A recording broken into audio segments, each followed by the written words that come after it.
முதலமைச்சர் எதுவும் பேச மாட்டேங்கிறார். To remain silent in the face of evil is itself evil. எதுக்குடா அவனை தொட்ட? அவன் சுடு தண்ணியிலே கைய விடுவான், உன்னை சும்மாவா விடுவான்? மாண்புமிகு எதிர்கட்சி தலைவர் பேசும்போது நிறைய பேசினாங்க. அதுல ஒண்ணு மட்டும் நம்மள இன்டைரக்டா ஈவில் அப்படின்ற அந்த வார்த்தையை யூஸ் பண்ணாங்க. ஈவில்ஸ்னு டெவில்ஸ் பேசக்கூடாது.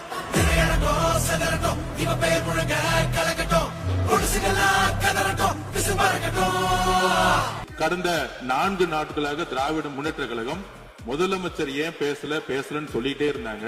இன்னைக்கு பேச ஆரம்பிச்ச உடனே